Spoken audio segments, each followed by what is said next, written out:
নবনীরদনিন্দিত কান্তিধারম রসসাগর নাগর ভূপবরং। ओम नमो भगवते वासुदेवाय।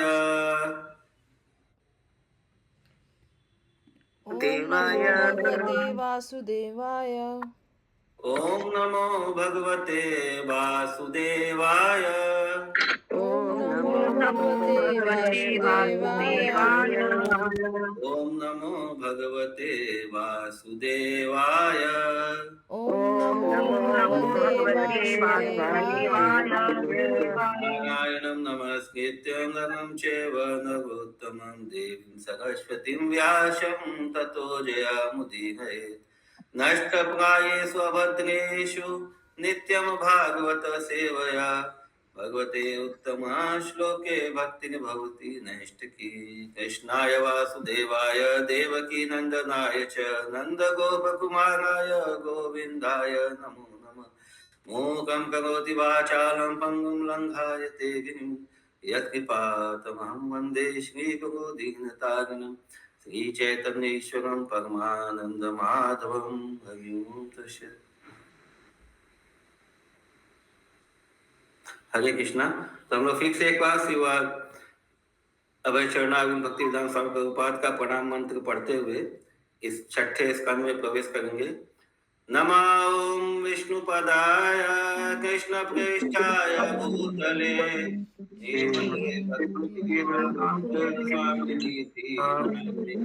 नमस्ते सरस्वती देवे गौरवाणी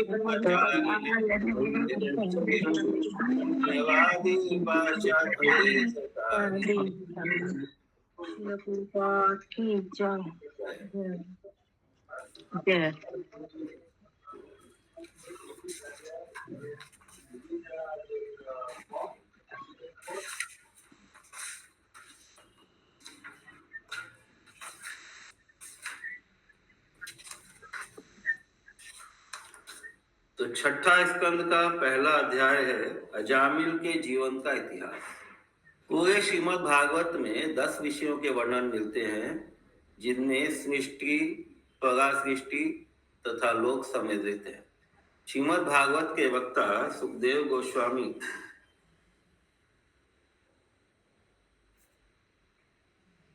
पहले ही तृतीय, चतुर्थ तथा पंचम स्कंदों में सृष्टि, परवर्ती सृष्टि तथा लोक प्रणालियों का वर्णन कर चुके हैं। तो जैसे अभी हम लोगों ने 5वें स्कंद में पढ़ा पृथ्वी के बारे में, पूरे ब्रह्मांड के बारे में, विभिन्न लोकों के बारे में।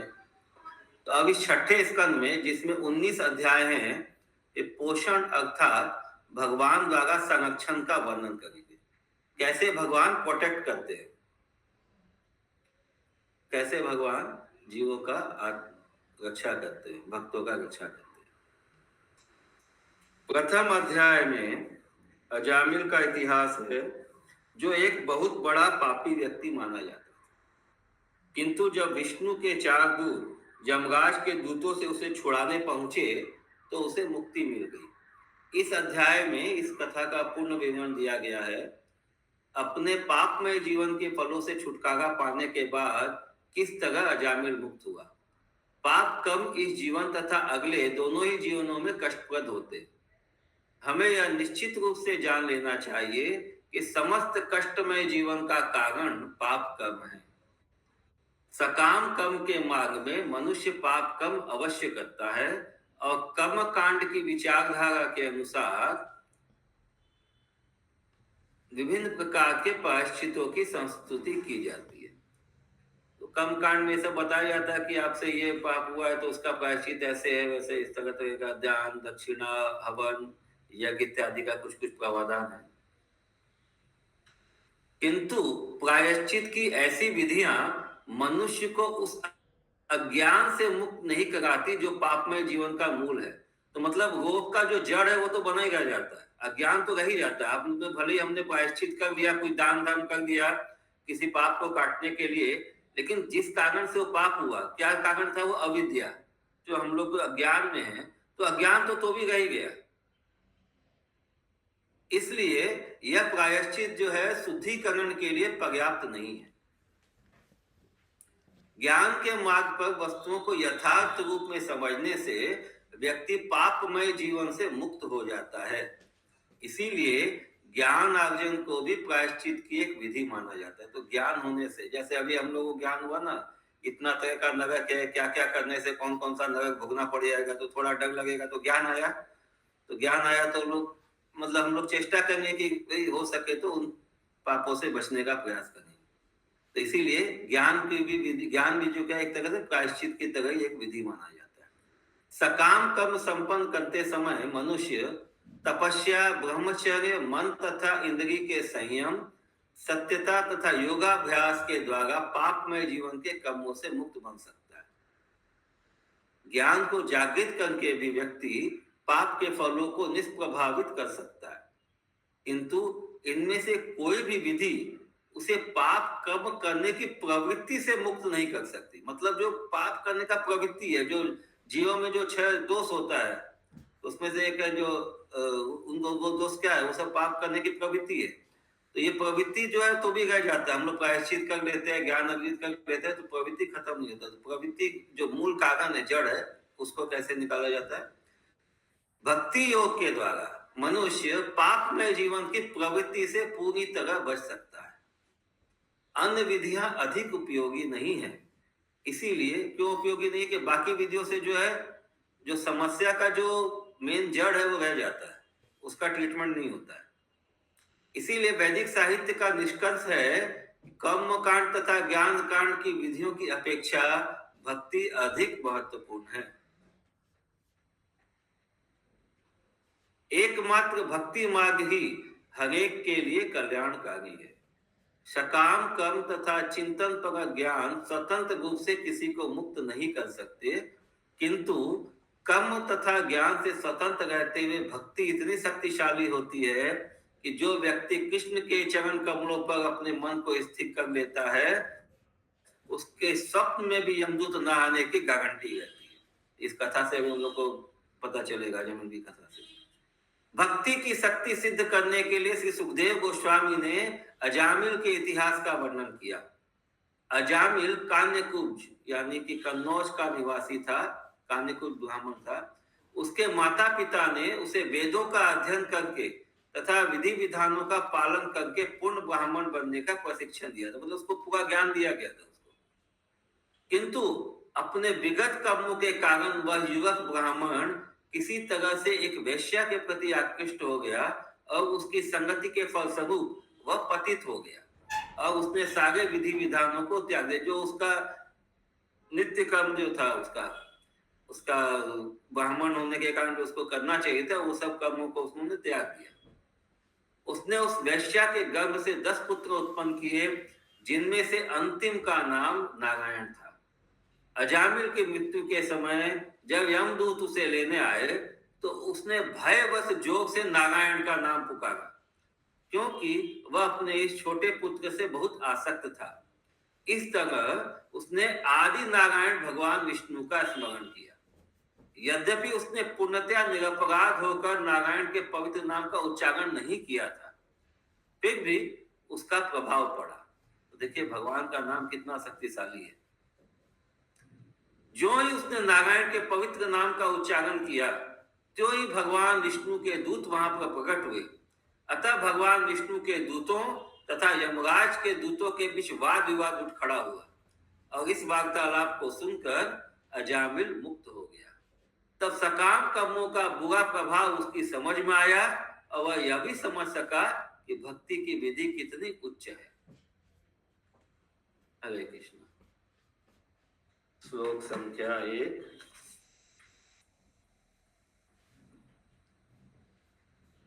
श्री परीक्षित उवाच। श्री परीक्षित उवाच। निवृत्ति मार्ग कथिता दो भगवता यथा। निवृत्ति मार्ग कर्म योग उपलब्धेन ब्रह्मणा यद संस्कृति।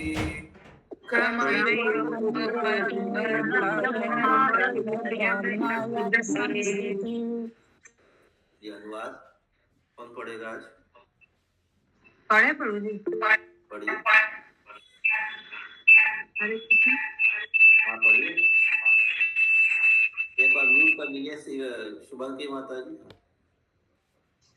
महाराज परीक्षित ने कहा, हे प्रभु, हे सुखदेव गोस्वामी, आप पहले ही द्वितीय स्कंद में मुक्ति मार्ग, निर्वृत्ति का मार्ग का वर्णन कर चुके हैं। उस मार्ग का अनुसरण करने से मनुष्य निश्चित रूप से क्रमशः सर्वोच्च लोक अर्थात ब्रह्म लोक तक ऊपर उठ जाता है, जहां से वह ब्रह्मा के साथ साथ आध्यात्मिक जगत वैकुंठ जाता है। इस प्रकार भौतिक जगत में जन्म मृत्यु का चक्र समाप्त हो जाता है। तात्पर्य: चूंकि महाराज परीक्षित वैष्णव थे, अतः जब उन्होंने 5वें अध्याय के अंत में जीवन के विभिन्न नारकीय दशाओं का वर्णन सुना, तो उन्हें अत्यधिक चिंता हुई कि बद्ध जीवों को किस प्रकार माया के पास से मुक्त किया जाए और भगवत धाम ले जाया जाए। अतः उन्होंने अपने गुरुशील सुखदेव गोस्वामी को निवृत्ति मार्ग अर्थात मुक्ति मार्ग का स्मरण दिलाया, जिसे वे द्वितीय स्कंद में बता चुके थे। महाराज परीक्षित भाग्यशाली थे कि मृत्यु के समय उनकी भेंट श्री सुखदेव गोस्वामी से हो गई थी। अतः उन्हें उनसे इस निर्णायक काल में मुक्ति मार्ग के विषय में पूछा। श्री सुखदेव गोस्वामी ने उनके इस प्रश्न की बुरी बुरी प्रशंसा की तथा यह कहते हुए उन्हें बधाई दी। आप पढ़िए। वरीयानेश ते प्रश्न कृतो लोकहितं नृप आत्मवितस्सम्मत पुंसां श्रोतव्यादिषु यः परः। हे राजन, तुम्हारा प्रश्न श्रेष्ठ है, क्योंकि यह सभी प्रकार के लोगों के लिए अति कल्याणकारी है। इस प्रश्न का उत्तर श्रवण का मुख्य विषय है और समस्त अध्यात्मवादियों द्वारा अनुमोदित है। श्रीमद् भागवतम 2.1.1। प्रसिद्ध महाराज चकित थे कि बद्ध अवस्था में जीव इतनी नरकीय यातनाएं भोगने के बजाय मुक्ति के मार्ग भक्ति को क्यों स्वीकार नहीं करते। यह एक वैष्णव का लक्षण है। वांछा कल्प तरुवश्च कृपा सिंधु एव च। वैष्णव करुणा का सागर होता है, पर दुख दुखी वह दूसरों के दुख से दुखी रहता है। इसलिए नार के जीवन भोग रहे बद्ध आत्माओं के प्रति दयालु होने से प्रसिद्ध महाराज ने सुझाव रखा कि श्री सुखदेव गोस्वामी उस मुक्ति मार्ग का वर्णन करते रहे, जिसे उन्होंने श्रीमद् भागवतम के आरंभ में बतलाया था। इस संबंध में श्रीमद् भागवतम के द्वितीय स्कंद के आरंभ, आपके उसमें खाली आरंभ लिखा हुआ है क्या? हाँ, आरंभ में बतलाया था, लिखा हुआ है, जिसे उन्होंने श्रीमद् भागवतम के आरंभ में द्वितीय स्कंद लिखा हुआ है। ठीक है। इस संबंध में असंस्कृति शब्द अत्यंत महत्वपूर्ण है। संस्कृति जन्म तथा मृत्यु के मार्ग पर आगे बढ़ते जाने का द्योतक है। इसके विपरीत असंस्कृति निवृत्ति मार्ग या मुक्ति का मार्ग का घोतक है, जिसके द्वारा मनुष्य के जन्म तथा मृत्यु निरुद्ध हो जाते हैं और धीरे धीरे ब्रह्म लोक की ओर आगे बढ़ता जाता है। जब तक कि कोई शुद्ध भक्त ना हो तो उच्चतर लोकों में जाने की चिंता नहीं करता। वह भक्तिमय सेवा प्रसंग संपन्न करने से अविलंब भगवत धाम वापस चला जाता है। सत्यवक्ता देहं पुनर्जन्म नेति। इसलिए प्रसिद्ध महाराज बद्ध जीवों के लिए निर्वृत्ति मार्ग के विषय में श्री सुखदेव गोस्वामी से सुनने के लिए उत्कंठित थे। आचार्यों के मतानुसार कर्म एगो उपलब्धेना शब्द यह सूचित करता है कि सर्वप्रथम कर्म योग तथा उसके पश्चात ज्ञान योग संपन्न करने पर तथा अंत में भक्ति योग के पद पर आकर। आवाज नहीं आ रहा था बीच में, फिर से पढ़िए माता जी।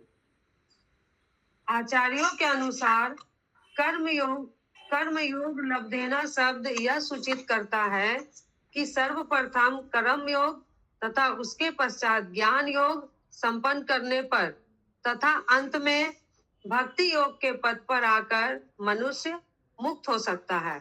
किंतु भक्ति योग स्वयं में इतना शक्तिशाली है कि कर्म योग या ज्ञान योग पर निर्भर नहीं होता। भक्ति योग इतना शक्तिशाली है कि एक पापी व्यक्ति भी जिसके पास कर्म योग की कोई पूंजी नहीं होती या एक अशिक्षित व्यक्ति भी जिसके पास ज्ञान योग की पूंजी नहीं होती, वह निस्संदेह आध्यात्मिक जगत को प्राप्त कर सकता है यदि वह भक्ति मार्ग में अटल बना रहता है। ममे वैसे संस्या श्रीमद् भागवत गीता 8.7 में श्री कृष्ण कहते हैं, मामेवश्यस्य संशय। श्रीमद् भागवत गीता 8.7 में श्री कृष्ण कहते हैं कि भक्ति योग की विधि से मनुष्य निसंदेह श्री भगवान के पास आध्यात्मिक जगत में जाता है। किंतु योगी जन सीधे आध्यात्मिक जगत जाने के स्थान पर कभी कभी अन्य लोकों में देखना चाहते हैं, अतः वे इस लोक में जाते हैं जहाँ ब्रह्मा रहते हैं, जैसे कि यहाँ ब्रह्मणा शब्द से सूचित होता है। प्रलय के समय ब्रह्मलोक के समस्त निवासियों सहित सीधे आध्यात्मिक लोक चले जाते हैं। इसकी पुष्टि वेदों में इस प्रकार हुई है। हरे कृष्ण। नहीं, अभी है ब्रह्मणाशः ते सर्वे संप्राप्ते प्रतिसंचरे पराश्यान्ते कृतात्माना प्रविशन्ति परम पदम्। जो लोग प्रलय के समय ब्रह्मलोक में रहते हैं, वे अपने उच्च पद के कारण ब्रह्मा के साथ साक्षात भगवत धाम वापस चले जाते हैं। हरे कृष्ण। हरे कृष्ण। तो यहाँ एक मेन इंपॉर्टेंट चीज बताया गया है कि भक्ति मार्ग जो है ये कर्म मार्ग या कर्म और ज्ञान के ऊपर आश्रित नहीं है। कर्म और ज्ञान के द्वारा भी हम लोग भक्ति मार्ग तक पहुंच करके फिर अपने परम गंतव्य को प्राप्त कर सकते हैं। लेकिन कोई यदि डायरेक्ट भक्ति मार्ग में भी जाता है तो भी वो परम लक्ष्य को प्राप्त कर सकता है।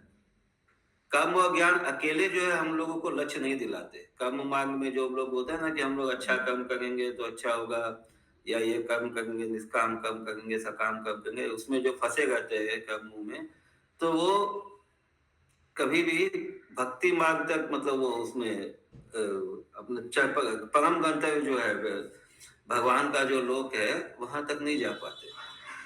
उनको भी भक्ति जब तक नहीं मिलता है, भक्ति मार्ग से जब तक वो होके नहीं गुजरते हैं, उनको परम लक्ष्य नहीं मिलता है।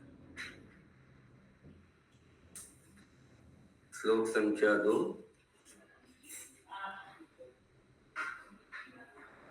प्रवृत्ति लक्षणश्चैव त्रैगुण्य विषयो मुने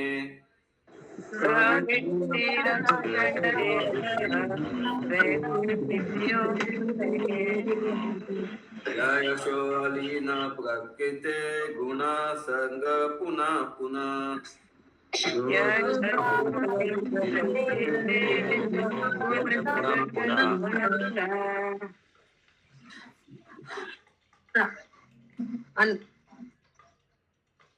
अनुवाद।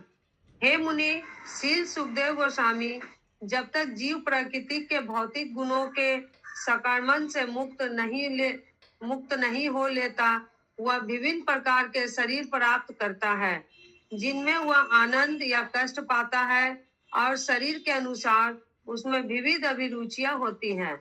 इन अभिरुचियों के अनुसरण करने से वह प्रवृत्ति मार्ग से होकर गुजरता है, जिससे वह स्वर्ग लोक तक ऊपर जा सकता है, जैसे कि आप पहले तृतीय स्कंद में वर्णन कर चुके हैं।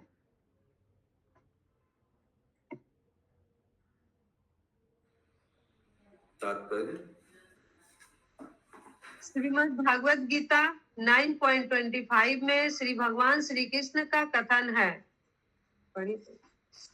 यान्ति देवता देवान् पितॄन् यान्ति पितृवता भूतानि यान्ति भूतानि तेज जानति मध्याजिनोऽपि माम्।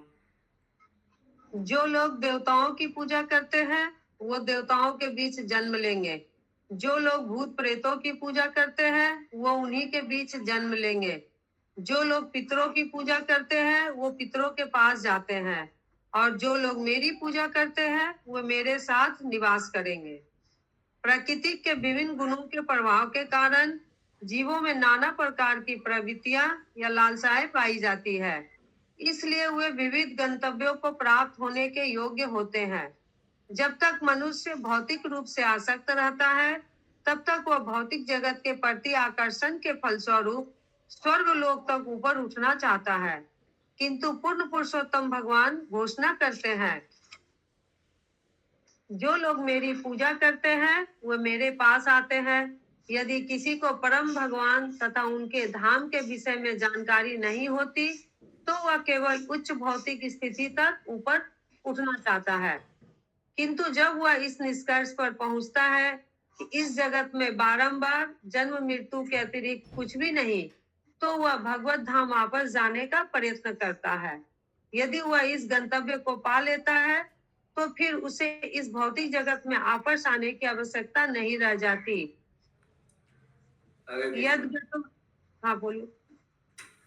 तो जब तक ये पता नहीं चलता है कि कोई उच्च जगत है, यहाँ पे भी आया ना, जब तक उनके धाम के विषय में जानकारी नहीं होती किसी को परम भगवान और उनके धाम के विषय में, तो वो केवल भौतिक स्थिति तक ऊपर उठना चाहता है। तो आप सब लोग तो बहुत समय हो गया इस कौन से जुड़े हुए और भी संस्थाओं से जुड़े हुए, सब किसी न किसी तरह से काफी तरह से मतलब ये धर्म से संबंधित एक्टिविटीज करते रहे।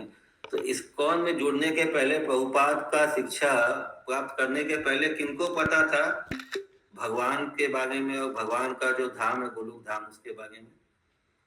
हाथ उठाएंगे।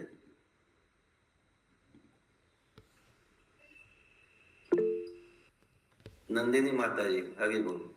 यस माता जी थोड़ा एक्सप्लेन करेंगे कैसे आप तो बैकग्राउंड कैसे पता था ये? प्रभु जी राम सुखदास जी के प्रवचन सुनकर। अच्छा आगे बोलो। नहीं, राम सुखदास जी के प्रवचन में भी भगवान का है, लेकिन वहां पे तो सबको भगवान मानते हैं।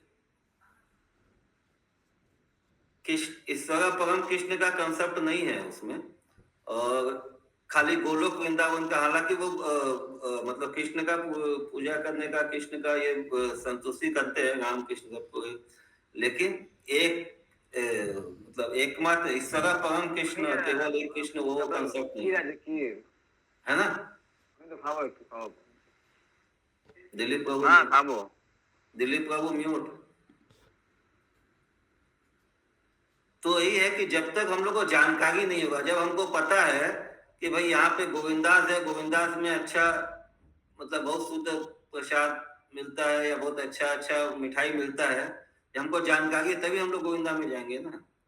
तो जब तक हम लोगों को जानकारी नहीं होगा कि ये भगवान कौन है, भगवान का क्या मतलब, भगवान किसे किन्हें हम भगवान कह सकते हैं, और उनका जो धाम है और वो हम लोग का खुद का पोजीशन क्या है, भगवान का पोजीशन क्या है, हम लोगों का कर्तव्य क्या है, तब तक हम लोग को जब तक ये सब पता ही नहीं चलेगा तो हम लोग कहाँ जाने का तो बात बहुत दूर का सोचेंगे भी नहीं।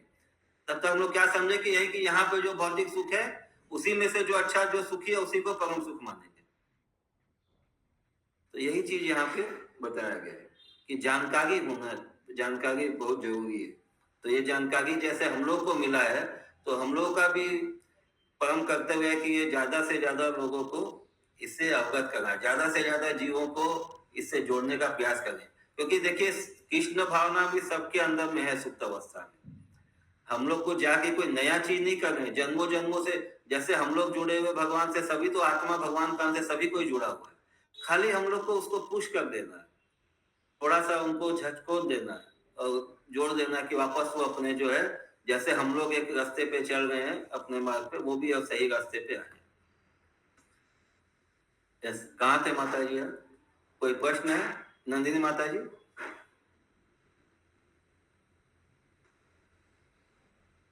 अरे श्री चैतन्य चरितमृत मध्य 19.151 में श्री चैतन्य महाप्रभु कहते हैं, ब्रह्मांड भ्रमितो कौन, भाग्यवान जीव गुरु कृष्ण प्रसादे पाए भक्ति लता बीज। सारे जीव अपने निजी कर्मों के अनुसार समस्त ब्रह्मांड में भ्रमण करते रहते हैं। उनमें से कुछ उच्च लोक को जाते हैं तो कुछ अधोलोक को प्राप्त होते हैं। ऐसे करोड़ों भ्रमण कर रहे जीवों में से जो अति भाग्यशाली होता है, उसे भगवान श्री कृष्ण कृपा से परमाणिक गुरु की संगति करने का सुअवसर प्राप्त हो जाता है। ऐसे व्यक्ति श्री कृष्ण तथा गुरु दोनों की ही कृपा से भक्ति रूपी लता का बीज प्राप्त करता है। सारे जीव ब्रह्मांड भर में भ्रमण कर रहे हैं तो कभी वे उच्चतर लोक को जाते हैं और कभी निम्न लोक को प्राप्त होते हैं। यही भव रोग है जो प्रवृत्ति मार्ग कहलाता है। जब मनुष्य बुद्धिमान बन जाता है तो वह निर्वृत्ति मार्ग अर्थात मुक्ति के मार्ग को ग्रहण करता है और तब वह इस भौतिक जगत में भ्रमण करने के बजाय भगवत धाम को वापस जाता है। यह आवश्यक है।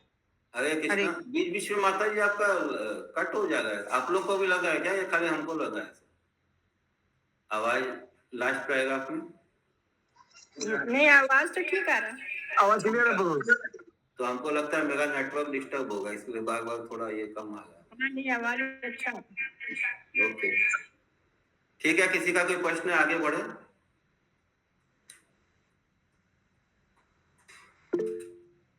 माता जी लगता है थोड़ा इधर उधर हो रहे हैं, उसी में आवाज कट रही है। हाँ, वो बीच बीच में अचानक एकदम स्लो हो जाएगा। मुझे लगता था कि मेरा नेटवर्क गड़बड़ है। नहीं हो रहे प्रभु जी, एक ही जगह बैठ कर तो पढ़ रहे हैं। अभी आवाज ठीक आ गया। अभी लास्ट वाला पैराग्राफ में बीच बीच में एक दो जगह आवाज गायब हो गया। शशि माता जी। यस प्रभु जी, हरे कृष्ण प्रभु जी। प्रवृत्ति और निवृत्ति जो यहाँ पे दिया हुआ है, तो प्रवृत्ति मार्ग तो वो होता है जो भगवान को प्रसन्न करे, और निवृत्ति मार्ग प्रवृत्ति मार्ग भगवान को प्रसन्न करना नहीं। ये कहाँ पढ़ा आपने? प्रवृत्ति मार्ग भगवान को प्रसन्न करना। प्रभु जी भक्ति शास्त्री में तो यही पढ़ाया जा रहा है अभी। प्रवृत्ति मार्ग भगवान को प्रसन्न करना, वह कार्य जो भगवान जिससे प्रसन्न रहे। देखिए यहाँ पे लिखा यह भाव भोग है जो प्रवृत्ति मार्ग कहलाता है। भगवान की प्रसन्न करने वाला कार्य तो भक्ति ही हुआ। हाँ, तो वो तो भक्ति मार्ग हो गया। प्रवृत्ति मार्ग के बारे में इसमें हम लोग को पढ़ाया गया है कि भगवान को जो प्रसन्न करे वह कार्य प्रवृत्ति मार्ग है। और जो भगवान को हरि बोल, उसके आगे पीछे का कॉन्टेक्स्ट भी देखना पड़ेगा, ऐसे कमेंट नहीं कर सकते। यहाँ पे जो लिखा है यह भावभोग है जो प्रवृत्ति मार्ग कहलाता है। भावभोग क्या है? अपनी इच्छाओं के कारण जो जीवात्मा कभी ऊपर से नीचे लोगों में जो पर्यटन करता रहता है ना, इसके कारण करता है, अपनी इच्छा से, अपना प्रवृत्ति के कारण, वो इसलिए उसको प्रवृत्ति मार्ग बोला गया। समझे? वहां पे ऐसा क्यों बोला गया प्रभु जी? वहां पे हमने अभी हमको क्या पता आपने क्या पढ़ा है, हमने उसके आगे पीछे का देखे बिना नहीं बोल सकते ना। ओके, यहाँ जो कॉन्टेक्स्ट में आया है, देखिए यहाँ पे जो ये तात्पर्य में जो आया है, तो इसमें क्लियर है ये चीज कि जीव का जो प्रवृत्ति होता है, जिसके कारण मतलब लालसा, प्रवृत्ति मतलब यहाँ लालसा बता रहे, तो वो उसके कारण जो उसको जो ऐसा कम करता है, वैसा गति मिलता है, उसके कारण वो ऊपर लोक या नीचे लोक में भ्रमण करता है, इसलिए इसको प्रवृत्ति मार्ग। और इसको बोला गया भव हो गया ये, क्योंकि आप मृत्यु लोक में इधर से ऊपर से नीचे घूम गए, तो ये भव हो गए। और आप जो बोल रहे हो तो भक्ति मार्ग हो गया, भगवान को जो पसंद करता है जी। तो वही तो वहाँ प्रवृत्ति मार्ग, ये प्रवृत्ति मार्ग जब आपका प्रवृत्ति, जब आपका लालसा जो हो जाता है, भगवान की तरफ उन्मुख हो जाता है, तब वो प्रवृत्ति जो भक्ति में बदल जाता है, तब वो आप मतलब ये हो गया। तो वो भी एक कारण हो, इसीलिए मतलब उसके आगे पीछे का भी पढ़ना पड़ेगा कि वहां पे क्या कॉन्टेक्स्ट में दिया गया। ओके, खाली आइसोलेशन में एक सेंटेंस पढ़ने से नहीं होगा। ठीक है, और किसी का प्रश्न था? नेक्स्ट श्लोक।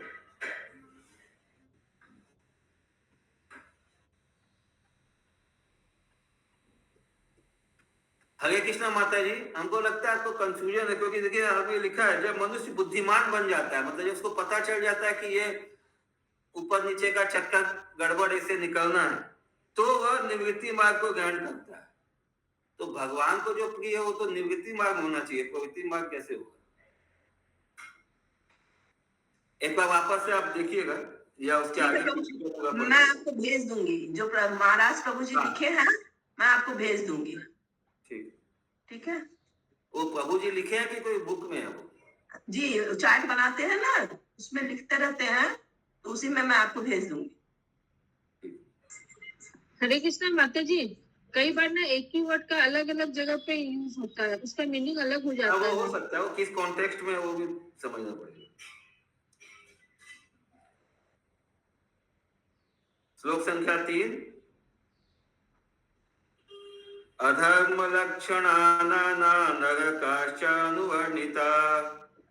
अधर्म लक्षणाना नरकाश्चानुवर्णिता।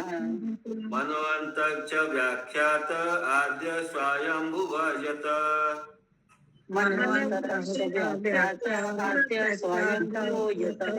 आदि स्वयंभूयत।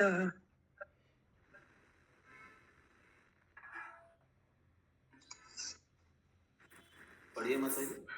अनुवाद। आपने नर के जीवन की उन विविध योनियों का भी वर्णन 5वें स्कंद के अंत में किया है जो पाप कार्यों से फलित है, और आपने प्रथम मनवंतर का वर्णन 4थे स्कंद में किया है जिसकी अध्यक्षता ब्रह्मा के पुत्र स्वयंभू मनु ने की थी। हरे कृष्णा। हरे कृष्ण। श्लोक संख्या 4 और 5।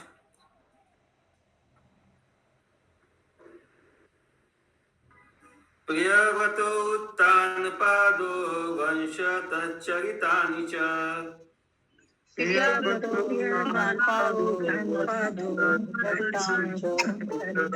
दीपवक्ष समुद्राद्रि नदी उद्यान वनस्पति नद।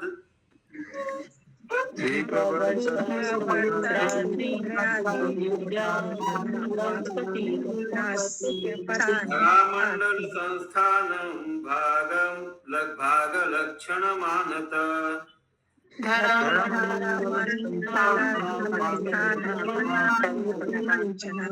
ज्योतिषां विवगानां च यथा इदम् असृजत् विभु।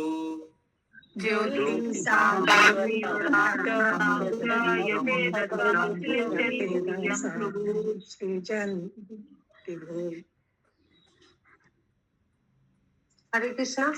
हाँ बोलिए। आप गेट खोलने जाते हैं। अनुवाद। हे प्रभु, आपने राजा प्रियव्रत तथा राजा उत्तानपाद के कुलों तथा गुणों का वर्णन किया है।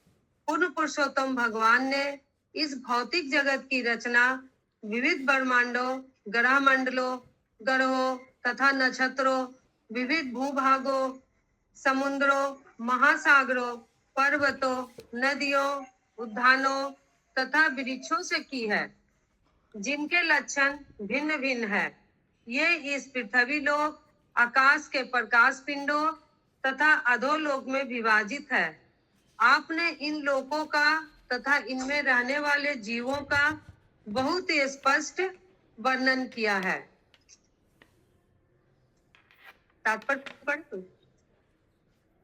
तात्पर्य। यहाँ पर यथेदम असृजता विभु शब्दों से यह स्पष्ट रूप से लक्षित होता है कि सर्वशक्तिमान भगवान ने इस संपूर्ण भौतिक जगत की सृष्टि विविध प्रकार के लोकों, नक्षत्रों इत्यादि से की है। नास्तिक लोग ईश्वर के हाथ को छिपाना चाहते हैं जो प्रत्येक सृष्टि में उपस्थित रहता है, किंतु वे इसकी व्याख्या नहीं कर पाते हैं कि वे सारी सृष्टियां बिना किसी निपुण बुद्धि तथा सर्वशक्तिमान बल से कैसे उत्पन्न हुई है। केवल कल्पना करना या तर्क वितर्क करना समय का अपव्यय मात्र है।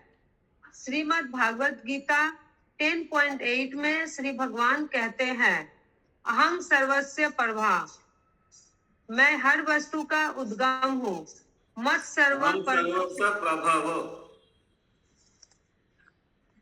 क्या बोले प्रभु जी? अहम सर्वस्व अहम प्रभव सर्वस्य प्रभवो मत्त सर्व प्रवर्तते इति मत्वा भजन्ते मां बुधा भाव संबंधित। आप लोग तो ये सब याद है। मैं हर वस्तु का उद्गम हूँ। सृष्टि में जो भी विद्वान है वह मुझसे उद्भूत होता है। यदि मतवा भजन्ते माँ बुधा भाव समन्विता।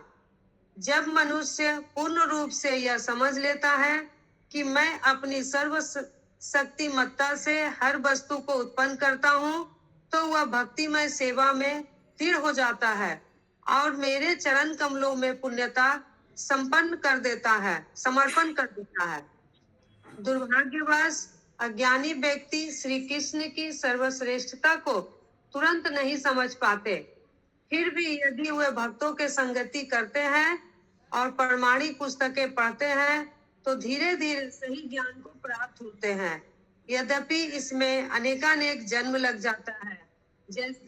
सकते हैं, जैसा कि श्रीमद् भागवत गीता 7.90 में श्री भगवान श्री कृष्ण कहते हैं, बहुनां जन्मनामन्ते ज्ञानवान् मां प्रपद्यते वासुदेव सर्वमिति स महात्मा सुदुर्लभ। जो वास्तव में ज्ञानी होता है और अनेक जन्म जन्मांतर के बाद मुझे समस्त कारणों का कारण जानकर मेरी शरण ग्रहण करता है, ऐसे महात्मा अति दुर्लभ है। वासुदेव भगवान श्री कृष्ण हर वस्तु के संतृष्टा है और उनकी शक्ति संतृष्टा नहीं, इसको सृष्टा पढ़ेंगे, सृष्टि बनाने वाले सृष्टा। वासुदेव भगवान श्री कृष्ण हर वस्तु के सृष्टा है और उनकी शक्ति विविध प्रकारों से प्रदर्शित होती है, जैसा कि श्रीमद् भागवत गीता 7.45 में बतलाया गया है। जब भौतिक शक्ति भूमि पर तथा आध्यात्मिक संगति का शक्ति का संयोग है और वह हर सृष्टि में पाया जाता है। अतः एक ही सिद्धांत सर्वोच्च चेतन आत्मा, परम आत्मा तथा भौतिक तत्वों का संयोग विराट जगत का कारण है। हरे कृष्ण। हरे कृष्ण। श्लोक संख्या 6।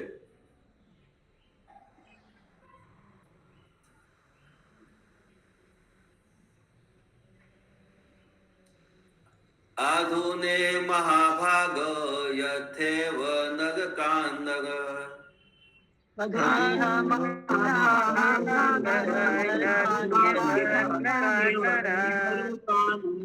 नानाज्ञात नानानाईष्यात् तत्तमे व्याख्यातं वघसि।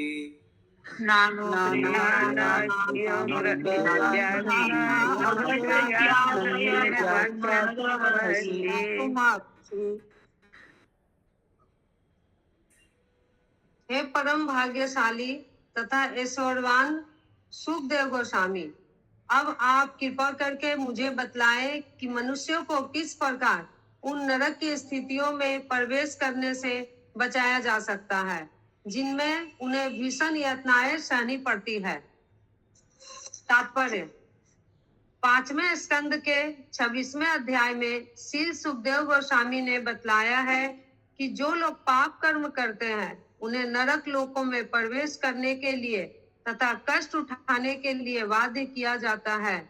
चूंकि महाराज परीक्षित भक्त है, अतः अब उन्हें चिंता है कि उसे किस प्रकार रोका जा सकता है। वैष्णव पर दुखी होता है। दूसरे शब्दों में उसे निजी कष्ट नहीं होता, किंतु दूसरे को दुखी देखकर वह दुखी होता है। प्रहलाद महाराज ने कहा, हे प्रभु, मुझे अपने लिए कोई समस्या नहीं है, क्योंकि मैंने आपके दिव्य गुणों का गुणगान करना सीख लिया है, अतः मैं भाव समाधि में प्रवेश कर सकता हूँ। किंतु मेरी एक समस्या है, क्योंकि मैं इन धूर्तों तथा मूर्खों के विषय में सोच रहा हूँ, जो माया सुख अर्थात क्षणिक सुख में लगे हैं और जिन्हें आपकी भक्ति का कोई ज्ञान नहीं है। वैष्णव के समझ यही समस्या रहती है, चूंकि वैष्णव पुण्यता पूर्ण भगवान का शरणागत होता है अथवा उसकी अपनी कोई समस्या नहीं रहती, किंतु पतित बद्ध आत्माओं के प्रति दयालु होने के कारण वह उनको उस जीवन में तथा अगले जीवन में नरक के जीवन से बचाने के योजनाओं में विषय में सदैव सोचता रहता है। इसलिए परीक्षित महाराज ने उत्सुकता पूर्वक श्री सुखदेव गोस्वामी से यह जानना चाहा कि मानवता को किस प्रकार नरक में गिरने से बचाया जा सकता है। श्री सुखदेव गोस्वामी पहले ही बता चुके थे कि लोग किस प्रकार नर के जीवन में प्रवेश करते हैं, और वे यह भी बता सकते थे कि उन्हें किस प्रकार से बचाया जा सकता है। बुद्धिमान मनुष्य को इन उपदेशों का लाभ उठाना चाहिए, किंतु दुर्भाग्यवश संपूर्ण जगत में कृष्ण भावना अमृत का अभाव है, अतः लोग घोर अज्ञान से पीड़ित है और इस जीवन के बाद के जीवन में विश्वास तक नहीं करते। उन्हें अगले जीवन के विषय में आश्वस्त कर पाना बहुत कठिन है, क्योंकि वे भौतिक भोग के पीछे भागने में मदंध प्राय हो चुके हैं। फिर भी हमारा एवं विज्ञ जनों का कर्तव्य है कि उनको बचाएं। महाराज परीक्षित उनके प्रतिनिधि हैं जो उन्हें बचा सकते हैं। हरे कृष्णा। श्रीमद् भागवतम महापुराण की जय, जय जय भगवान की जय जय, जय गुरुदेव की जय, समस्त भक्तवृंद की जय।